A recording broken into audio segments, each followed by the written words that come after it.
জাতীয় নির্বাচনে 150 আসনে হচ্ছে না ইভিএম এর ব্যবহার। আর্থিক সংকটে নতুন মেশিন ক্রয় প্রকল্প স্থগিত। আগেই কেনা ইভিএম এর 70টিতে ভোট সম্ভব, জানালো ইসি। জন্ম নিবন্ধনের সার্ভার হ্যাক। চট্টগ্রাম সিটির 4টি ওয়ার্ডে 500-র বেশি ভুয়া নাম নিবন্ধন। রোহিঙ্গাদের এনআইডি ও পাসপোর্ট করতেই এমন কাণ্ড, ধারণা পুলিশের। রমজানে নিত্য পণ্যের দামে চোখ রাঙানির শঙ্কা। এলসি জটিলতায় 30% দর বাড়ার আভাস ট্যারিফ কমিশনের। আমদানিতে রিজার্ভ থেকে ডলার দিতে মন্ত্রণালয়ের চিঠি। আমরা তো আর বুঝি নেই, এরা তো হাত থেকে নিয়ে যাইতেছে, যে এটা একটু দেখি। বরিশাল মেডিকেলে দালালের দৌরাত্ম্য। রোগীদের প্রাইভেট ক্লিনিকে যেতে বাধ্য করার অভিযোগ। প্রেসক্রিপশন নিয়ে ঔষধ কোম্পানির প্রতিনিধিদের কাড়াকাড়ি।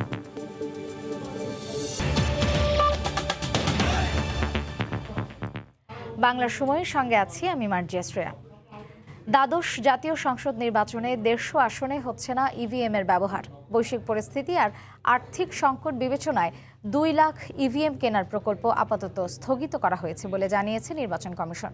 সংবাদ সম্মেলনে ইসি সচিব জানান, আগেই কেনা ইভিএম দিয়ে 50 থেকে 70টি আসনে ভোট গ্রহণ করা যাবে। স্থানীয় সরকার নির্বাচনে ইলেকট্রনিক ভোটিং মেশিনে ভোট গ্রহণের সফলতার পরিপ্রেক্ষিতে গত 23শে আগস্ট দ্বাদশ জাতীয় সংসদ নির্বাচনে 150 আসনে ইভিএম ব্যবহারের সিদ্ধান্ত নেয় নির্বাচন কমিশন। এর পরপরই 20 অক্টোবর নতুন 2 লাখ ইভিএম কেনা ও ব্যবস্থাপনার জন্য 8,711 কোটি 44 লাখ টাকা ব্যয় ধরে পরিকল্পনা মন্ত্রণালয়ে প্রকল্প প্রস্তাব পাঠায় ইসি। প্রস্তাবে প্রতিটি ইভিএম এর দাম 3,05,000 টাকা ধরে মোট ক্রয় খরচ ধরা হয় 6,660 কোটি টাকা। ইভিএম ও সংশ্লিষ্ট যন্ত্রপাতি পরিবহনে 264 কোটি টাকায় 564টি ডাবল কেবিন পিকআপ, ইভিএম সংরক্ষণে 370 কোটি টাকায় 10টি গুদাম নির্মাণ ও ইভিএমে ভোট দেওয়ার বিষয়ে প্রচারণা বাবদ 206 কোটি টাকা ও অন্যান্য খরচ ধরা হয়। ব্যয়বহুল এই প্রকল্প নিয়ে বেশ কয়েক মাস ধরে যাচাই বাছাই করা হয়। সবশেষ সোমবার দুপুরে নির্বাচন কমিশন সচিবালয়ে সংবাদ সম্মেলনে ইসি সচিব জানান, বৈশ্বিক পরিস্থিতি ও আর্থিক সংকট বিবেচনায় 2 লাখ ইভিএম কেনার প্রকল্প আপাতত স্থগিত রাখার সিদ্ধান্ত নিয়েছে পরিকল্পনা কমিশন। এতে আসন্ন জাতীয় সংসদ নির্বাচনে 150 আসনে হচ্ছে না ইভিএম ব্যবহার। নির্বাচন ব্যবস্থায় ইলেকট্রনিক ভোটিং মেশিন ইভিএম এর ব্যবহার বৃদ্ধি ও টেকসই ব্যবস্থাপনা শীর্ষক প্রকল্প প্রস্তাবটি বিস্তারিত পরীক্ষা নিরীক্ষা পর্যালোচনা আনতে এবং বর্তমান বৈশ্বিক প্রেক্ষাপটে সরকারের আর্থিক সামর্থ্য বিবেচনায় আপাতত প্রক্রিয়াকরণ না করার সিদ্ধান্ত গৃহীত হয়েছে। নতুন ইভিএম কেনা স্থগিত হলেও ইসির কাছে থাকা 2008 সালে কেনা 1.5 লাখ ইভিএম দিয়ে আগামী জাতীয় সংসদ নির্বাচনে 50 থেকে 70টি আসনে ভোট নেওয়া হবে বলেও জানান ইসি সচিব। আমাদের হাতে যতগুলো মেশিন আছে তাদের আগেই বলা হয়েছে সেগুলো দিয়ে আমরা ইলেকশনে ব্যবহার করব। সেক্ষেত্রে 50টা হতে পারে, 60টা হতে পারে, 70টা হতে পারে। রোববার নতুন ইভিএম কেনা প্রকল্পের অনুমোদন না দেওয়ার বিষয়টি ইসিকে জানায় পরিকল্পনা কমিশন। জাতীয় নির্বাচনে ইভিএম ব্যবহারের পক্ষে আওয়ামী লীগ সহ 11টি দল মত দিলেও জাতীয় পার্টি, বিএনপি ও সমমনা দলগুলো ইভিএম ব্যবহারের বিরোধিতা করে আসছে। মার্জিয়া মুমু, সময় সংবাদ, ঢাকা। জন্ম নিবন্ধনের সার্ভার হ্যাক করে চট্টগ্রাম সিটি কর্পোরেশনের 4টি ওয়ার্ডের 550-র বেশি ভুয়া নাম নিবন্ধন করেছে হ্যাকাররা। রোহিঙ্গাদের এনআইডি ও পাসপোর্ট করাতে সংঘবদ্ধ চক্র এতে জড়িত বলে ধারণা সংশ্লিষ্টদের। হ্যাকারদের ধরতে মাঠে নেমেছে পুলিশ। এদিকে ওই ওয়ার্ডগুলোতে জন্ম নিবন্ধন সাময়িক বন্ধ রাখায় বিপাকে পড়েছেন সাধারণ মানুষ। আশরাফুল আলম মামুনের ক্যামেরায় শফিকুল আলমের প্রতিবেদন। দেশজুড়ে যখন রোহিঙ্গাদের জন্ম নিবন্ধন ও ভুয়া এনআইডি নিয়ে আতঙ্কে নিবন্ধন কেন্দ্রগুলো, তখনই চট্টগ্রামে 550-র বেশি ভুয়া নাম নিবন্ধন করেছে হ্যাকাররা। গত 15 দিনে সিটি কর্পোরেশনের 5টি ওয়ার্ডের সার্ভার হ্যাক করে নিয়ন্ত্রণ নেয় সংঘবদ্ধ চক্রটি। গত রোববারই 11 নম্বর কাঠুলি ওয়ার্ডের সার্ভার লগ ইন করেই কর্মকর্তারা দেখতে পান নতুন করেই একদিনেই সার্ভারে যোগ হয়েছে 341টি ভুয়া নাম। কম্পিউটার খুলেই হতবাক কর্মকর্তারা। এদের সম্পর্কে কিছুই জানেন না তারা। এর আগে 3 দফায় হয় আরও 87টি। যখন আমরা রেগুলার কাজ করার জন্য যাই, আমাদের নাম্বারের সিরিয়ালের সাথে হ্যাকারের নাম্বারের কোনো মিল নেই। 20-30টা অতিরিক্ত, 14, 15, 16, 17, 18, 19, 20 এগুলো আমি অবগত নই। গত 6 জানুয়ারি থেকে 18 জানুয়ারির মধ্যে 40, 38, 13 ও 32 নম্বর ওয়ার্ডে 123টি ভুয়া নাম নিবন্ধন করা হয়। অধিকাংশের ঠিকানা ছিল কক্সবাজারের উখিয়া ও চকরিয়া সহ নানা উপজেলার। হ্যাকের পর জন্ম নিবন্ধন সাময়িক বন্ধ থাকায় ভোগান্তিতে সাধারণ মানুষ। সার্ভার সমস্যা করতেছে, হ্যাক করতেছে, এই কারণে দিতে পারে নাই। পরবর্তী 2 দিন পরে আসতে বলতেছে নেওয়ার জন্য। আসলটাই বলবো, সার্ভার ডিস্টার্ব করলে ওরা কাজ করতে পারে না, এটাই মূল সমস্যা আর কি ওদের। এদিকে মামলার পাশাপাশি বিষয়টি কেন্দ্রীয় সার্ভার কর্তৃপক্ষকে জানায় সিটি কর্পোরেশন। যাদের বরাবরে জন্ম নিবন্ধন ইস্যু হয়েছে এর বেনিফিশিয়ারিগুলো আমরা দেখছি, কাদের বরাবর এই ইস্যু হয়েছে তাদেরকে হয়তো আমরা জিজ্ঞাসাবাদ করে যদি আমরা বের করতে পারি এটা কীভাবে হয়েছে। ধারণা করা হচ্ছে দেশজুড়ে রোহিঙ্গাদের এনআইডি ও পাসপোর্ট তৈরির শক্তিশালী নেটওয়ার্ক এর সাথে জড়িত। এটা আসলে আমাদের জন্য একটা নতুন ক্রাইম। আমরা অবশ্যই এটা আমাদের সাইবার ইউনিট আছে, তারা কাজ করবে এবং তারা যদি মামলা করে ওইভাবে আমরা পরবর্তীতে আইনগত ব্যবস্থা নিব। 2019 সালে রোহিঙ্গাদের 50,000-এর বেশি এনআইডি জালিয়াতিতে জেলা নির্বাচন অফিসের 5 কর্মকর্তা সহ 10 জন জড়িত থাকার অভিযোগ ওঠে। আর 2021 সালে নগরীর পতেঙ্গা ও চকবাজারে 18টি ভুয়া নাম নিবন্ধন হয়, যার 12টি ছিল রোহিঙ্গাদের। শফিকুল আলম, সময় সংবাদ, চট্টগ্রাম। অন্য প্রসঙ্গ, আসন্ন রমজানে নিত্যপণ্যের দামে চোখ রাঙানোর শঙ্কা দেখা দিয়েছে। এলসি জটিলতায় পর্যাপ্ত আমদানির অভাবে গতবারের তুলনায় 30% দর বাড়ার আভাস ট্যারিফ কমিশনের। তবে ভোক্তার অধিকার নিয়ে কাজ করার সংগঠন ক্যাবের দাবি, কর্পোরেট প্রতিষ্ঠানের হাতে জিম্মি হয়ে পড়েছে বাজার। এ অবস্থায় ভোক্তাকে স্বস্তি দিতে শুল্ক কমানোর পরামর্শ জাতীয় ভোক্তা অধিকার সংরক্ষণ অধিদপ্তরের। সরকারি তথ্যেই দেখা যাচ্ছে কয়েকদিন ধরে বাজারে বাড়ছে আদা রসুনের দাম, খুচরা মূল্যে ওঠানামায় অস্থির রয়েছে শুকনা মরিচের দামও। এবং আমাদের গোয়েন্দা সংস্থা আসছে রমজানে কেমন থাকবে এসব ভোগ্যপণ্যের বাজার, সেই উত্তর খুঁজতে সোমবার সকালে জাতীয় ভোক্তা অধিকার সংরক্ষণ অধিদপ্তরে ব্যবসায়ীদের সঙ্গে বৈঠকে বসেন সরকারি কর্মকর্তারা। সেখানে বাজার কারসাজির হোতা হিসেবে বড় ব্যবসায়ীদের দায়ী করেন খুচরা ব্যবসায়ীরা। ডলার আসলে 84 টাকা, তখন একটা মালের দাম আসলে 190 টাকা, 175 টাকা। ডলার বাড়তি 105 টাকা হয়েছে, 100 টাকা হয়েছে, ওইটার দাম 600 টাকা হয় কিভাবে? আসলে কি এলসি গুলি কি বন্ধ হইতেছে না এর এই মজুদ করিয়া এই জিনিসগুলির দাম নিতে আছে? আমদানিকারকরা জানালেন, এলসি স্বাভাবিক না হলে পণ্যের সরবরাহ আর দরদামে সমস্যা হবে এবার রমজান মাসে। এলসিটা যদি আমরা ঠিক মতো না পাই তাহলে আমার কাছে মনে হইতেছে একটু সমস্যা হইতে পারে। ইম্পোর্টে এখন 100% মার্জিন দিয়ে সবকিছু ইম্পোর্ট করার জন্য বলছে, এটা কিন্তু ঠিক নয়। এ সময় ক্যাবের বক্তব্যে উঠে আসে কিভাবে কর্পোরেট প্রতিষ্ঠানের মুঠোবন্দী হয়ে যাচ্ছে দেশের ভোগ্যপণ্যের বাজার। ইম্পোর্টের বাজারে মনোপলি হওয়ার কারণে পণ্য আটকে রেখে বাজারের অবস্থা বুঝে পণ্য ছাড় করার যে প্রবণতা, এই জায়গাটি আসলে খুব গুরুত্বপূর্ণ হয়ে উঠেছে। এই জায়গাটিকে এখনো যদি ধরতে না পারেন তাহলে এভাবে কর্পোরেট ব্যবসায়ীদের হাতের পুতুল হয়ে যাবে এদেশের বাজার। বৈঠকে ট্যারিফ কমিশন জানায়, ডলারের দাম ও আন্তর্জাতিক বাজার পরিস্থিতির কারণেই এবার 30% বাড়বে আমদানি করা ভোগ্যপণ্যের দাম। ডলারের যে অ্যাডজাস্টমেন্ট সেটা করার জন্য যেটা ইম্পোর্টেড প্রোডাক্ট সেটার লজিক্যাল গ্রাউন্ড হচ্ছে 30% প্রাইস ইনক্রিজ হবে। ভোক্তার ব্যয়ের বোঝা হালকা করতে ভোগ্যপণ্যের শুল্ক হার কমানোর সুপারিশ এনবিআরে পাঠানোর কথা জানালেন জাতীয় ভোক্তা অধিকার সংরক্ষণ অধিদপ্তরের মহাপরিচালক। আজকের মিটিং থেকে একটা রিকমেন্ডেশন যাবে বাণিজ্য মন্ত্রণালয়ে এবং সেখান থেকে হয়তো আমরা এনবিআর এর সাথে এই বিষয়টা আমরা অ্যাডজাস্ট করতে পারি এবং চাহিদা যোগানের সঠিক হিসাব রেখে বাজার তদারকির উপর গুরুত্ব দেন আলোচকরা। কামরুল হাসান সবুজ, সময় সংবাদ, ঢাকা। রমজানে নিত্যপণ্য আমদানিতে ডলারের সংস্থান করতে বাণিজ্য মন্ত্রণালয় 2 দফা বাংলাদেশ ব্যাংকে চিঠি দিলেও কোনো ব্যবস্থা নেয়নি। তাই আবারও রোববার 7টি পণ্য আনতে রিজার্ভ থেকে ডলার চেয়ে কেন্দ্রীয় ব্যাংকে চিঠি দিয়েছে বাণিজ্য মন্ত্রণালয়। একই সঙ্গে বাণিজ্যিক ব্যাংকগুলো যেন এলসি খুলতে পারে সেই ব্যবস্থা নেওয়ারও অনুরোধ জানানো হয়েছে। তবে চিঠিটি ফরেন রিজার্ভ বিভাগে পৌঁছায়নি, জানিয়ে হাতে পেলে ব্যবস্থা নেওয়ার আশ্বাস দেওয়া হয়। গত কয়েক মাস ধরেই 9% কাছাকাছি মূল্যস্ফীতি ভোগাচ্ছে দেশের ভোক্তাদের। এর মধ্যে দেখা দিয়েছে রমজানে বাড়তি চাহিদার যোগান দিতে গিয়ে আরেক দফা পণ্যমূল্য বেড়ে যাওয়ার আশঙ্কা। তাই এবার রমজানে বাজারে নিত্যপণ্যের সরবরাহ স্বাভাবিক রাখতে আগে থেকেই তৎপর বাণিজ্য মন্ত্রণালয়। যে সমস্যাগুলো বাজারকে অস্থির করে তুলতে পারে এরই মধ্যে তা চিহ্নিত করা হয়েছে। এ প্রেক্ষিতে ভোজ্য তেল, ছোলা, মসুর ডাল, পেঁয়াজ, চিনি এবং খেজুর আমদানির জন্য বিশেষভাবে ডলার সরবরাহ চেয়ে বাংলাদেশ ব্যাংকে রোববার চিঠি দিয়েছে বাণিজ্য মন্ত্রণালয়। এসব পণ্য আমদানিতে যেন তফসিলি ব্যাংকগুলো উদ্যোগী হয় সেজন্য সহযোগিতা চাওয়া হয়েছে কেন্দ্রীয় ব্যাংকের কাছে। চিঠিতে আরও বলা হয়েছে, এর আগে বাংলাদেশ ব্যাংক থেকে জানানো হয়েছিল জানুয়ারি মাস থেকে ডলার সংকট থাকবে না, কিন্তু বাস্তবে হচ্ছে এখনও ভোগ্যপণ্য আমদানিতে এলসি খোলা সম্ভব হচ্ছে না। এভাবে চললে রমজানে পণ্য সরবরাহে ঘাটতি হতে পারে। তবে চিঠিটি এখনও বাংলাদেশ ব্যাংকের ফরেন রিজার্ভ বিভাগে পৌঁছেনি বলে জানিয়েছেন সংশ্লিষ্ট কর্মকর্তা। চিঠি হাতে পেলে প্রয়োজনীয় ব্যবস্থা নেওয়ার কথা জানানো হয়।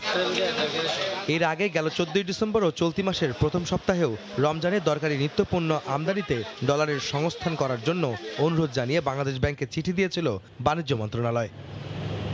আহমেদ সালেহিন, সময় সংবাদ, ঢাকা। দেশে নিত্যপণ্যের ঘাটতি মেটাতে এবং রমজানের সরবরাহ স্বাভাবিক রাখতে বাণিজ্যিক ব্যাংকগুলোর এলসি সুবিধা বাড়ানোর প্রভাব পড়েছে বন্দরগুলোতে। বেনাপোল বন্দর দিয়ে বেড়েছে আমদানি, পণ্যগুলোর দ্রুত ছাড়পত্র দিচ্ছে কর্তৃপক্ষ। আজিজুল হকের তথ্য ও শাওন হোসেনের ছবিতে রিপোর্ট। রাশিয়া ইউক্রেন যুদ্ধে গোটা বিশ্ব জুড়ে চলছে মন্দা, এর প্রভাব পড়েছে বাংলাদেশেও। ডলার সংকটে এলসির অনুমতি কঠোরভাবে নিয়ন্ত্রণ করায় আমদানি পণ্যে স্থবিরতা নেমে আসে। এ অবস্থায় দ্রুত আমদানি পণ্যের ঘাটতি মেটাতে ও রমজানে সরবরাহ স্বাভাবিক রাখতে ব্যাংকগুলো বাড়িয়েছে এলসি সুবিধা। এর প্রভাবে ভারত থেকে আমদানির পরিমাণ বেড়েছে। বেনাপোল স্থলবন্দরে আগের দিনে 50 ট্রাক আসলেও বর্তমানে গড়ে আসছে 100-র মতো। রমজানের পণ্য সরবরাহ যেন স্বাভাবিক থাকে, সরকার আমাদেরকে একটি নির্দেশনা দিয়েছেন। আমরা ব্যবসায়ীদেরকে এলসি ওপেন করার জন্য সর্বোচ্চ সহযোগিতা করছি। যে কোনো ধরনের খাদ্যদ্রব্য আমরা আমদানি করার জন্য এলসি করতে চাইলে আমরা করতে পারছি। আমদানিকৃত খাদ্যদ্রব্যগুলোতে দ্রুত বন্দর থেকে ছাড়পত্র দিচ্ছে কর্তৃপক্ষ। আমদানিকারকরা আবেদন করার সাথে সাথে আমরা এদের দ্রুত রোগ বালাই মুক্ত আছে কিনা পরীক্ষা করে দ্রুত ছাড়পত্রের ব্যবস্থা করব। বন্দর থেকে খাদ্যদ্রব্য যাতে দ্রুত ডেলিভারি যায় সেই লক্ষ্যে আমরা সংশ্লিষ্ট সকলকে নির্দেশ দিয়েছি। ভারত থেকে আমদানিকৃত খাদ্যদ্রব্যের মধ্যে রয়েছে চাল, ডাল, চিনি, গম, ভুট্টা, পেঁয়াজ, রসুন, জিরা, আদা সহ বিভিন্ন ফল। বেনাপোল বন্দর দিয়ে ভারত থেকে 68টি ট্রাকে বিভিন্ন ধরনের খাদ্যদ্রব্য আমদানি হয়েছে। সময় সংবাদ, বেনাপোল। বাংলার সময় আরও থাকছে। চট্টগ্রাম থেকে অর্ধ কোটি টাকা আত্মসাৎ করে গা ঢাকা। রাজশাহীতে মোটরসাইকেল মামলার নথি দেখে শনাক্ত। পিবিআই এর অভিযানে প্রতারক হাসিব গ্রেফতার। 37 লাখ টাকা জব্দ। বরিশাল মেডিকেল কলেজ হাসপাতালে দিন দিন বেড়েই চলছে দালাল আর ওষুধ কোম্পানির প্রতিনিধিদের দৌরাত্ম্য। নিয়মিত পাওয়া যায় না দায়িত্বপ্রাপ্ত চিকিৎসকদেরও। এছাড়া কর্মচারীদের বিরুদ্ধে প্রাইভেট ক্লিনিক ও ডায়াগনস্টিক সেন্টারের মালিকানায় থাকার অভিযোগ রয়েছে। বিষয়টি নজরে এসেছে জানিয়ে দ্রুত ব্যবস্থা নেওয়ার আশ্বাস হাসপাতাল পরিচালকের। সুমন হাসানের তোলা ছবিতে অপূর্ব অপুর report. Barishal Sher-e-Bangla medical college হাসপাতালের মেডিসিন বিভাগের কর্মচারীরা জোর করেই রোগীদের নিয়ে যান সামনের প্রাইভেট ক্লিনিকগুলোতে। রোগীর স্বজনরা জানান, রোগী প্রতি 50 থেকে 100 টাকা বকশিশ না দিলে সেবা তো দূরে থাক, পরীক্ষাগারে ঢুকতেই দেয়া হয় না। হাসপাতালের বিভিন্ন বিভাগ ঘুরে দেখা যায় ডাক্তারদের রুমের সামনে ওষুধ কোম্পানির প্রতিনিধিদের ভিড়। রোগীদের থেকে প্রেসক্রিপশন কেড়ে নিয়ে ছবি তুলে হয়রানির অভিযোগ তাদের বিরুদ্ধে। নিষেধাজ্ঞা থাকা সত্ত্বেও ডাক্তারদের রুমের সামনে ক্যামেরার উপস্থিতি টের পেয়ে দৌড়ে পালায় ওষুধ কোম্পানির প্রতিনিধিরা। আমরা প্রেসক্রিপশনটা সার্ভে করি যে আসলে কি ধরনের এগুলো লেখে, এটার বেশি কিছু না। রোগ আমাদের গোপনীয় বিষয়, এগুলা তাদের জানা উচিত নয়। প্রাইভেট ল্যাবে রোগীদের বাগিয়ে নেয়ার বিষয়টি কর্তৃপক্ষের নজরে এসেছে জানিয়ে দ্রুত ব্যবস্থা নেওয়ার কথা জানান হাসপাতাল পরিচালক। এদেরকে প্রতিহত করার জন্য আমরা একাধিকবার ওদের যে অ্যাসোসিয়েশন সভাপতি সহ তাদেরকে চিঠি দিয়েছি। 500 শয্যার হাসপাতালটিতে দৈনিক গড়ে 2000 রোগী ভর্তি থাকেন আর প্রতিদিন বহির্বিভাগে সেবা নেন 3000 রোগী। অপূর্ব অপু, সময় সংবাদ, বরিশাল। চট্টগ্রামে একটি প্রতিষ্ঠানের অর্ধ কোটি টাকা আত্মসাৎ করে গা ঢাকা দেয় প্রতারক হাসিব। রাজশাহীতে মোটরসাইকেল মামলার নথি দেখে হয় শনাক্ত। পরে অভিযান চালিয়ে অভিযুক্তকে গ্রেফতার করেছে পিবিআই।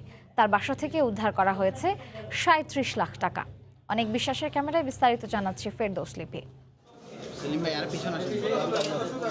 সিগারেট বিক্রির কথা বলে প্রায় 54 লাখ টাকা হাতিয়ে গত বছরের অক্টোবরে চট্টগ্রাম ছেড়ে রাজশাহী চলে যায় পরিবেশক প্রতিষ্ঠানের কর্মকর্তা হাসিব শেখ। ড্রাইভিং লাইসেন্স না থাকলেও কেনেন মোটরসাইকেল। রাজশাহী শহরে ধরা পড়লে বাইক জব্দের পাশাপাশি যানবাহন আইনে মামলা হয়। সে মামলায় নথিতে দেয়া নাম ও মোবাইল নাম্বার নজরে আসে চট্টগ্রামের পিবিআই টিমের সদস্যদের। পরে তার অবস্থান শনাক্ত করে রোববার বিকেলে রাজশাহী থেকে হাসিবকে গ্রেফতার করে পিবিআই।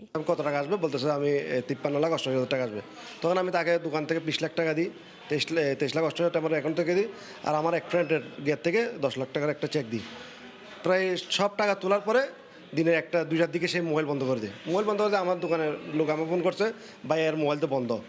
তখন আমি তারও মোবাইল ফোন করে দেখি মোবাইল ঢুকে না। তখন আমি সাথে সাথে থানায় যাই। RMP-তে একটা কেস স্লিপ করেছে হাসিম নামে। তখন আমরা যাইতে একটু লেট হওয়াতে সে কিন্তু ওই NID কার্ডের আর একটা মোবাইল নাম্বার দিয়ে কিন্তু ওখান থেকে ব্যাক ওই কাগজপত্র ছাড়াই চলে গেছে। তখন ওইটার সূত্র ধরে আমরা তাকে পাইলাম, তাকে পাওয়ার পরে তাকে নিয়ে আবার পরে অভিযান করলাম। একসময় বেসরকারি মোবাইল অপারেটর প্রতিষ্ঠানের কর্মকর্তা ছিল হাসিব। সে কারণে জানতো নিজেকে আড়ালে রাখার সব কায়দা কানুন। ফলে প্রতারণা করেও নিজেকে এতদিন লুকিয়ে রাখতে সক্ষম হয় সে। ক্রাইম পেট্রোল দেখেও সে কিছুটা আপনার প্রযুক্তিতে একজনকে ট্রেস করার যে প্রযুক্তিটা থাকে এটা সম্পর্কে সে ভালোভাবে আপনার ওয়াকিবহাল ছিল, যার জন্য সে টাকাটা নেওয়ার সাথে সাথেই সে তার বাবা মাকে এক কাপড়েই ওখান থেকে নিয়ে আপনার এক টানে চলে গেছে হচ্ছে রাজশাহীতে। একই মামলায় আরো 2 আসামি এখনো পলাতক, যারা একই সিগারেট পরিবেশক প্রতিষ্ঠানের কর্মচারী। তাদের গ্রেফতারের চেষ্টা চলছে বলেও জানায় PBI। ফেরদৌস লিপি, সময় সংবাদ, চট্টগ্রাম। বাংলার সময় আরও থাকছে। দখল দূষণে অস্তিত্ব সংকটে সিলেটের 18 নদী। আবর্জনা ফেলায় হারাচ্ছে গতিপথ। উচ্ছেদ তো দূরের কথা, নেই দখলদারদের তথ্য। নির্বিকার প্রশাসন। মানবতা বিরোধী অপরাধ মামলায় ময়মনসিংহের ত্রিশালের 6 জনের ফাঁসির আদেশ দিয়েছেন আন্তর্জাতিক অপরাধ ট্রাইব্যুনাল। সকালে ট্রাইব্যুনালের চেয়ারম্যান বিচারপতি শাহিনুর ইসলাম সহ 3 বিচারকের আদালত এ রায় দেন। তবে আসামিরা সবাই পলাতক। তাদের বিরুদ্ধে অপহরণ, নির্যাতন, হত্যাসহ মানবতা বিরোধী অপরাধের 6টি অভিযোগই প্রমাণিত হয়েছে বলে জানান আইনজীবী। ব্রাহ্মণবাড়িয়ার 21 আইনজীবীকে 19 ফেব্রুয়ারি আবারও হাজির হওয়ার নির্দেশ দিয়েছেন হাইকোর্ট। এজলাস চলাকালে ব্রাহ্মণবাড়িয়ার জেলা জজ শারমিন নিগারের নামে স্লোগান ও বিচার বিঘ্নিত করার অভিযোগের তলবে হাইকোর্টে হাজির হন জেলা আইনজীবী সমিতির সম্পাদক সহ 21 আইনজীবী। সকালে বিচারপতি JBM হাসান ও বিচারপতি রাজিক আল জলিলের হাইকোর্ট বেঞ্চ এই আদেশ দেন। উচ্চ আদালত বলেন, আইনজীবীরা যে ভাষায় কথা বলেছেন তা কমলাপুরের কুলিরাও ব্যবহার করে না। এর আগে গত 10 জানুয়ারি তাদেরকে তলব করে আদালত অবমাননার রুল জারি করা হয়। শৌচাগারের পাশে বানানো হচ্ছে মিষ্টি, হাড়ির ওপর ঝুলছে কারিগরদের জামা কাপড়। চারদিকে মাছি, তেলাপোকা সহ স্যাঁতসেঁতে পরিবেশ। এমন ভয়াবহ অস্বাস্থ্যকর পরিবেশেই চট্টগ্রামের রিয়াজউদ্দিন বাজারে প্যারাডাইসের কারখানায় তৈরি হচ্ছে মিষ্টি। দুপুরে ভোক্তা অধিকার সংরক্ষণ অধিদপ্তরের চালানো অভিযানে এই দোকানকে 1.5 লাখ টাকার জরিমানা সহ পরিবেশ উন্নতির না করলে ব্যবসা বন্ধের নির্দেশনা দেওয়া হয়। অনেক বিশ্বাসের ক্যামেরায় বিস্তারিত জানাচ্ছে ফেরদৌস লিপি। কারখানায় ঢুকতে নোংরা ও অস্বাস্থ্যকর পরিবেশ। এখানে বসেই কর্মচারী ও কারিগররা বানাচ্ছেন মিষ্টি। এছাড়া যে শুধু ভেজাল ও নকল পণ্য দিয়ে মিষ্টি তৈরি হচ্ছে সেটি নয়, খোলা শৌচাগারের পাশে জিলাপি, নিমকি সহ নানা পদের মিষ্টি তৈরি করছেন তারা। আবার বানানো মিষ্টির উপর ঝুলছে কারিগরদের জামা কাপড়ও। যথেষ্ট নোংরা, তেলাপোকার সাথেই কিন্তু খাবার রেখে দিয়েছে। তারা যদি আইনানুগ ব্যবসা করবে এরকমটা আমাদেরকে আশ্বস্ত করতে না পারে, প্রয়োজনে আমরা প্রতিষ্ঠান সাময়িকভাবে বন্ধ করে দেব। এমন ভয়ঙ্কর নোংরা পরিবেশের দায় এড়িয়ে সাফাই দেওয়ার চেষ্টা করেন মালিক। খাওয়ার দোকান এরকম থাকে কিন্তু আমাদেরটা একটু বেশি, একটু বেশি হয়তো বা এটা আমরা করতে দিচ্ছে না, মালিক পক্ষ করতে দিচ্ছে না বলতে এরা এগুলো দোকানটা ঢাবলা মাঠের কাছে চলে গেছে। একই অভিযানে নকল ও অনুমোদনহীন ইলেকট্রনিক পণ্য বিক্রির অভিযোগে কলি ইলেকট্রনিক নামে এক দোকানকে 40,000 টাকা জরিমানা করা হয়। একজন সাধারণ কাস্টমারের এটা বোঝার কোনো উপায় নেই। আর সমিতির এখানে লোকজন আছেন, নেতৃস্থানীয় ব্যক্তিবর্গ আছেন, তারা বলেছেন যে পরবর্তীতে নোটিশ করবেন। আমরা তাদেরকে 40,000 টাকা অর্থদণ্ড করেছি এবং ভবিষ্যতের জন্য সতর্ক করেছি। এই ধরনের নকল ইলেকট্রনিক পণ্যের ব্যবহার বড় ধরনের অগ্নি দুর্ঘটনার জন্য দায়ী বলে জানান ভোক্তা অধিকার সংরক্ষণ অধিদপ্তর। ফেরদৌস লিপি, সময় সংবাদ, চট্টগ্রাম। সিলেট জুড়ে থাকা 18টি নদীতে চলছে যার যেমন খুশি দখল। ফেলা হচ্ছে ময়লা, নদী হারাচ্ছে গতিপথ। সিলেটবাসীকে যার কুফল ভোগ করতে হয় সাম্প্রতিক বন্যায়। বারবার প্রতিশ্রুতি দিলেও উচ্ছেদ তো দূরের কথা, দখলদারদের সঠিক তালিকাই করতে পারেনি পানি উন্নয়ন বোর্ড। তবে জেলা প্রশাসক পদক্ষেপ নেওয়ার আশ্বাস দেন। নদী নিয়ে শাহ শরীফ উদ্দিনের 2 পর্বের প্রতিবেদনের আজ প্রথম পর্ব। ছবি তুলেছেন দিগেন সিংহ। এ যেন এক মরা খাল কিংবা ময়লার ভাগাড়। এটি সিলেটের বিশ্বনাথ উপজেলা দিয়ে বহমান বাঁশিয়া নদী। সুরমা নদী থেকে উৎপত্তি হওয়া ৪২ কিলোমিটার নদীর দুই পাড় দখল করে তৈরি করা হয়েছে অন্তত ৫ শতাধিক অবৈধ স্থাপনা। দখল আর দূষণে মরা খালে পরিণত হওয়া এই বাঁশিয়া নদী বাঁচাতে পানি উন্নয়ন বোর্ড থেকে বারবার প্রতিশ্রুতি দেয়া হলেও নেই দৃশ্যমান কোনো অগ্রগতি। তাই খুব ঝাড়লেন পৌর মেয়র, বললেন নিজেই উদ্যোগ নেবেন। অবৈধ দখলদার তাদেরকে উচ্ছেদ করা, এটা তো প্রশাসন করবে। অবশ্য পৌরসভার পক্ষ থেকে আমরা পদক্ষেপ নিব। আর সিলেট নগরকে দ্বিখণ্ডিত করা সুরমা নদী যেন এখন নিজেই ফরিয়াদি। দখল দূষণের একই দৃশ্য সিলেটের সকল নদীতেই। সুরমা পাড়ের মানুষের আকাঙ্ক্ষার বাস্তবায়ন যেন হয় সুরমা নদীকে তার আপন গতিপথে চলতে দিয়ে। পানি উন্নয়ন বোর্ডের কর্মকর্তা জানালেন তারা অসহায়। অবশ্য জেলা প্রশাসক দিলেন পদক্ষেপ নেয়ার আশ্বাস। অবৈধ উচ্ছেদের জন্য যে প্রয়োজনীয় লোকবল প্রয়োজন আমাদের রেভিনিউ সার্ভের নাই, বা এই সংক্রান্ত যে মৌজা ম্যাপ সংগ্রহকরণ এবং এগুলোর জন্য যে অর্থ বরাদ্দ প্রয়োজন, এগুলো কিছুটা সীমাবদ্ধ রয়েছে। অবৈধ দখলদার যারা রয়েছে তাদের তালিকাটা আমরা পেয়েছি। আমরা খুব শিগগিরই আমরা তাদেরকে উচ্ছেদের জন্য কার্যক্রম শুরু করব। সিলেটের 18টি নদীর পাড় দখল করে তৈরি করা হয়েছে অন্তত লক্ষাধিক স্থাপনা। তবে দখলদারদের সঠিক কোনো পরিসংখ্যান নেই পানি উন্নয়ন বোর্ডের কাছে। শাহ শরীফুদ্দিন, সময় সংবাদ, সিলেট। বরিশাল সিটি কর্পোরেশন এলাকায় শুরু হলো টিসিবি পণ্য বিক্রি কার্যক্রম। কোনো প্রকার ভোগান্তি ছাড়াই পণ্য পেয়ে খুশি সুবিধাভোগীরা। নগরীর কার্ডধারী 89,051টি পরিবার পাচ্ছেন স্বল্প মূল্যে পণ্য কেনার সুযোগ। 420 টাকার প্যাকেজ প্রত্যেক কার্ডধারী কিনতে পারবেন 1 কেজি চিনি, 2 কেজি ডাল ও 2 লিটার সয়াবিন তেল। ভোগান্তি ছাড়াই পণ্য পেয়ে খুশি সুবিধাভোগীরা। পণ্য বিক্রিতে কোনো অনিয়মের অভিযোগ পেলে কঠোর ব্যবস্থা নেওয়ার কথা জানায় কর্তৃপক্ষ। বরিশাল সিটি কর্পোরেশনের 30টি ওয়ার্ডে নিয়োগ করা হয়েছে মোট 105 জন ডিলার।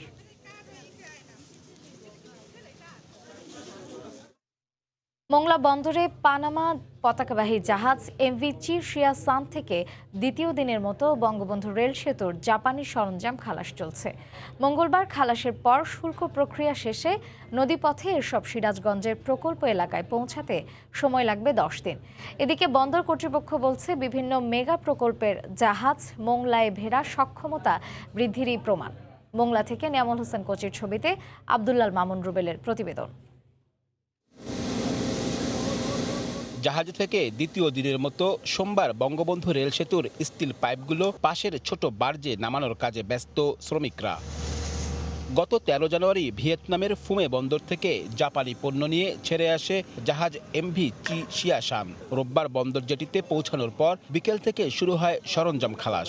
পানামা পতাকাবাহী জাহাজটিতে রয়েছে 3,352 মেট্রিক টন স্টিলের পাইপ, যা যমুনা নদীতে নির্মীয়মান বঙ্গবন্ধু রেল সেতুর পাইলিংয়ে ব্যবহার করা হবে। 3 দিনে খালাসের পর শুল্ক প্রক্রিয়া শেষে নদীপথে সিরাজগঞ্জের প্রকল্প এলাকায় এসব সামগ্রী পৌঁছাতে 10 দিন সময় লাগবে। জাহাজ ওরা ঢুকায় দেয় প্রায়োরিটি বেসিস, কোনো ওয়েটিং নাই। প্রত্যেকটা জাহাজ ম্যাক্সিমাম 3 থেকে 4। We are actually working with 2 mega project. This is one, আর আরেকটা জাহাজ আসবে 26 তারিখ। এদিকে বন্দর কর্তৃপক্ষ বলছে সব মেগা প্রকল্পের জাহাজ মোংলায় ভেড়া সক্ষমতা বৃদ্ধিরই প্রমাণ। মোংলা বন্দরের সক্ষমতা আগের চেয়ে বহুগুণে বৃদ্ধি পেয়েছে এবং মোংলা বন্দরে যে ধরনের সুবিধাদি প্রদান করা হচ্ছে তাতে ব্যবসায়ীরা মোংলা বন্দর ব্যবহারে অত্যন্ত আগ্রহী উঠছে। আর এটাই তার প্রমাণ, ঘন ঘন প্রকল্প সংশ্লিষ্ট জাহাজ মোংলা বন্দরে আগমন করার। চলতি মাসে এখন পর্যন্ত মেগা প্রকল্প, মেট্রো রেল, রূপপুর পারমাণবিক বিদ্যুৎ কেন্দ্র ও বঙ্গবন্ধু রেল সেতুর সরঞ্জাম নিয়ে 9টি জাহাজ এসেছে মোংলা বন্দরে। এ মাসে আরও 2টি জাহাজ নোঙর করার কথা রয়েছে। আব্দুল্লাহ আল মামুন রুবেল, সময় সংবাদ। ঘন কুয়াশার সঙ্গে সারা দেশে কমেছে শীতের তীব্রতাও।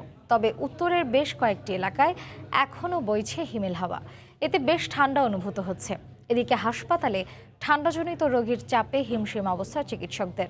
সোমবার পঞ্চগড়ের তেঁতুলিয়ায় দেশের সর্বনিম্ন তাপমাত্রা 8.2 ডিগ্রি সেলসিয়াস রেকর্ড করা হয়েছে। আস্তে আস্তে দাপট কমেছে শীতের, নেই ঘন কুয়াশার আধিপত্য। সকালবেলায় দেখা মিলেছে সূর্যের।